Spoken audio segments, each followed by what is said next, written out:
या देवी सर्वभूतेषु माँ चंद्रघंटा रूपेण संस्थिता नमस्तस्यै नमस्तस्यै नमस्तस्यै नमो नमः। जय माता दी भक्तों, और हमारे इस रफ्तार मीडिया के खास कार्यक्रम मातृ आराधना में आज हम चर्चा करेंगे माँ दुर्गा के तीसरे स्वरूप की। आज नवरात्रि का तीसरा दिन है और आज मंदिरों में माँ चंद्रघंटा की पूजा की जा रही है। इनकी पूजा विधि क्या है, कैसे इन्हें भोग लगाया जाता है, इसके पीछे क्या पौराणिक मान्यताएं हैं, उन तमाम चीजों पर हम चर्चा करेंगे। लेकिन आज मंदिर में सुबह से ही भक्त पहुंच रहे हैं अपने माँ के दर्शन करने के लिए और आशीर्वाद प्राप्त करने के लिए। तो आज नवरात्रि के तीसरे दिन माँ चंद्रघंटा के स्वरूप की पूजा की जाएगी और आज इस पर पूरी चर्चा में हमारे साथ में पंडित R.K. तिवारी जी हमारे साथ में जुड़े हुए हैं। आज हम इनसे जानेंगे कि आखिर माँ चंद्रघंटा की पूजा की विधि क्या है, कैसे इन्हें भोग लगाया जाता है, क्या इनकी कथा है, तमाम चीजों पर हम चर्चा करेंगे। तो हम सीधे अब चर्चा करते हैं पंडित जी से। पंडित जी, सबसे पहले तो जय माता दी और आपका बहुत बहुत स्वागत हमारे इस कार्यक्रम में। आज नवरात्रि का तीसरा दिन है, आज किस देवी की पूजा की जाती है, देवी का विधान क्या है आज? देखिए, सबसे पहले मैं इस चैनल के माध्यम से जितने भी श्रोतागण हैं, दर्शक हैं, माता बहन बेटी बच्चे जितने भी, उन सबको इस चैनल की तरफ से माँ चंद्रघंटा की तरफ से उनके स्नेह आशीर्वाद से आपके समस्त परिवारों को यश मान सम्मान कीर्ति सुख शांति समृद्धि बनी रहे आप लोगों के चैनल की तरफ से। आज नवरात्र का तीसरा दिन है और तीसरे दिन में माता चंद्रघंटा की पूजा की जाती है। चंद्रघंटा का स्वरूप उनका विवाह के उपरांत, शिव जी की प्राप्ति के उपरांत चंद्रमा के स्वरूप में उनके मस्तक में उनकी स्थापना है। और उनका एक प्राचीन इतिहास है। जब सृष्टि में असुर का उत्पात ज़्यादा हो गया था, इसमें समस्त सभी देवता, इंद्रलोक है, पताल लोक है, अग्निलोक है, अतल पतल, हर जगह त्राही त्राही माँ हो गया था। तो ऐसी विषम परिस्थिति में इनका महिषासुर का इतना अत्याचार था तो किसी का भी इनके ऊपर कुछ भी बस चलता नहीं था। और महिषासुर इंद्रलोक में अपने आप को स्थापित करना चाहते थे, समस्त लोकों में अपना अधिपति बनाना चाहते थे। ऐसी विषम परिस्थिति में समस्त देवी देवता ब्रह्मा विष्णु महेश के पास गए और उन्होंने अपनी समस्या बताई कि अगर कुछ आपके द्वारा, आप लोगों के द्वारा अगर कुछ रक्षा हम लोगों की नहीं हुई तो सृष्टि में प्रलय हो जाएगा।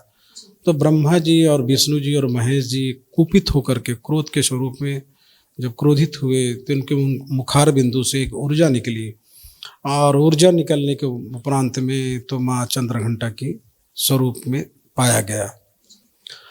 तो शंकर भगवान जी ने उनको त्रिशूल के रूप में आशीर्वाद दिया, ब्रह्मा जी ने, और शंकर जी ब्रह्मा जी ने अपना अस्त्र शस्त्र दिया, उनको धनुष दिया और सब चीज़ें दी। और महेश जी ने भी, ब्रह्मा विष्णु महेश तीनों ने उनको अपने आशीर्वाद के स्वरूप में अस्त्र शस्त्र के रूप में सुसज्जित करके उनको आशीर्वाद दिया जन कल्याण हित कल्याण के लिए। और इंद्र भगवान ने भी अपना शेर दिया और उन्होंने भी अपना आशीर्वाद दिया, अपना अस्त्र दिया। तो इन सब को लेके जाने के बाद में पुनः फिर वो असुरों की विनाश के लिए अपना स्वरूप 10 भुजा लेकर के 10 भुजाओं में ब्रह्मा विष्णु महेश और इंद्र भगवान के द्वारा दिए गए समस्त अस्त्रों के द्वारा महिषासुर का वध किया और तब जाकर के समस्त लोक हित में, कल्याण हित में कार्य संपन्न हुआ। माँ चंद्रघंटा की जो पूजा आज तीसरे दिन की जाती है, इनके पूजन विधि क्या है? और कहा जाता है ना कि हर एक देवी को हर एक रंग पसंद होता है, तो इसके पीछे क्या कहानी है, पूजन विधि कैसी है इनकी? देखिए, देवी माँ चंद्रघंटा का शांत स्वरूप है और शांत स्वरूप में आप सफ़ेद पुष्प ले सकते हैं, लाल रंग का पुष्प हो सकता है, लेकिन माता जी को लाल पुष्प, चाहे 9 देवियों को लाल पुष्प अत्यंत प्रसन्न करता है।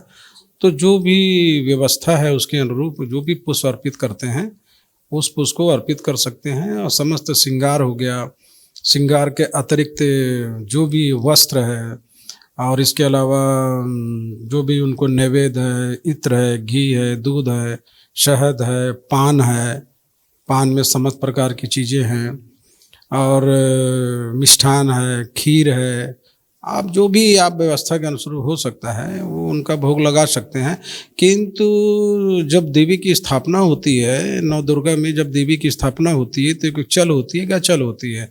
तो जैसे 9 दिन के लिए जो स्थापना होती है तो उस पर संकल्पित होता है, जातक हो आचार्य दोनों मिल करके संकल्पित करके उस विधि विधान से उसकी स्थापना होती है और पूजा होता है। तो अगर विधि विधान से पूजा की गई कि विशेष कार्य के लिए, तो उस पर फिर वो महत्वपूर्ण विषय बन जाता है कि जो देवी हैं उन देवी के जो उपयुक्त चीज़ है जो उन्हें पसंद है वो उन्हें अर्पण किया जाए। अब यहाँ पर क्या है कि चूँकि 10 भुजा है और 10 भुजाओं में उन्होंने अस्त्र लिया है, ब्रह्मा जी के द्वारा दिया गया, विष्णु जी के द्वारा, महेश जी के द्वारा, इसके अलावा इंद्र भगवान के द्वारा दिया गया अस्त्र है।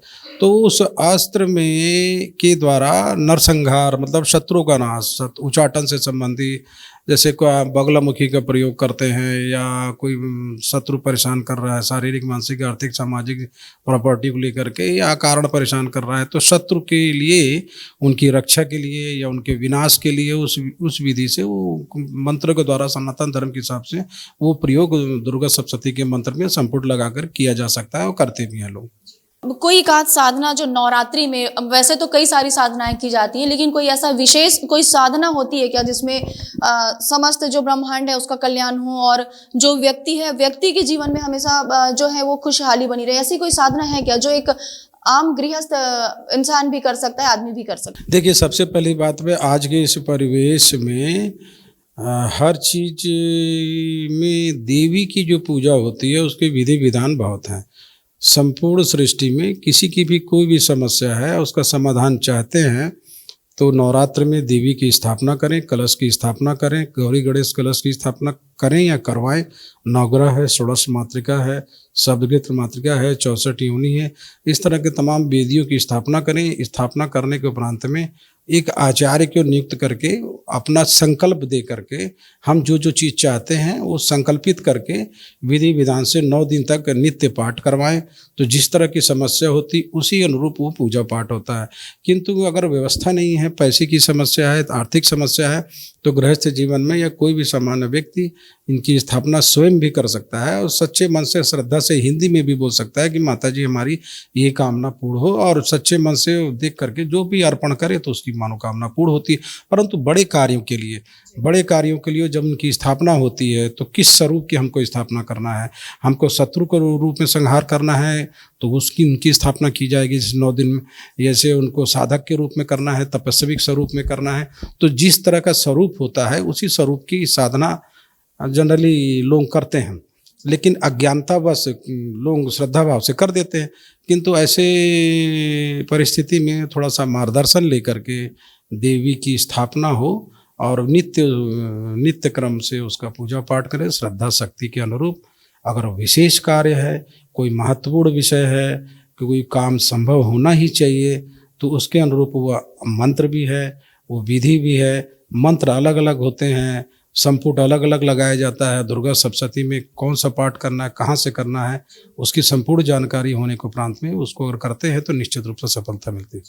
महाराज जी, आज नवरात्रि के तीसरे दिन आप हमारे दर्शकों को आप क्या आशीर्वाद देंगे और शुभकामनाएं देंगे? क्योंकि हिंदू नव वर्ष की भी अब शुरुआत हो चुकी है नवरात्रि के पहले दिन से ही, तो उनके कल्याण के लिए आपके आशीर्वचन हमारे दर्शकों के लिए। देखिए, इस चैनल के माध्यम से समस्त श्रोता गणों को मैं माता चंद्रघंटा के आशीर्वाद से हम और आप सबके परिवार और आप सभी लोगों को जो शुभकामनाएं आशीर्वाद तभी प्राप्त होता है जब हम माता पिता भाई बहन बच्चों पड़ोसी अपने काम के प्रति स्नेह श्रद्धा लगाओ, तन मन धन से समर्पित होकर के श्रद्धा भाव से मेहनत करें और मन शुद्ध होना चाहिए। मन में कपट नहीं होना चाहिए, छल कपट नहीं होना चाहिए, क्योंकि छल कपट अगर है तो माता जी सुनती नहीं है। मन शुद्ध होना चाहिए। सामने वाला अगर आपका नुकसान चाहता है तो आप शांत रहें, श्रद्धा भावना अच्छी रखें तो उसका स्वयं का पतन होगा, आपका नहीं होगा।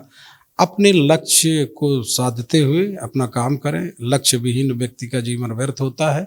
मेहनत वह सुनहरी चाबी है जो किस्मत का फाटक खुद ब खुद खोलती है। लड़ाई हारना कोई हार नहीं, हिम्मत हार नहीं हार। तो जिस प्रकार से अभी पंडित जी ने कहा कि उन्होंने कहा कि मन शुद्ध होना चाहिए, तो साधना जब आप करते हैं तो साधना खुद ब खुद जो है सफल हो जाती है और व्यक्तियों की जो साधक होते हैं उनकी मनोकामना पूरी होती है। तो आज हमने चर्चा की है माँ के तीसरे स्वरूप माँ चंद्रघंटा की। कल चौथे दिन हम माँ के चौथे स्वरूप की हम यहाँ पर बात करेंगे और उसके साथ ही आज हमारे इस मातृ आराधना के कार्यक्रम में आज बस इतना ही। माता रानी आप सभी पर आशीर्वाद बनाए रहे। जय माता दी।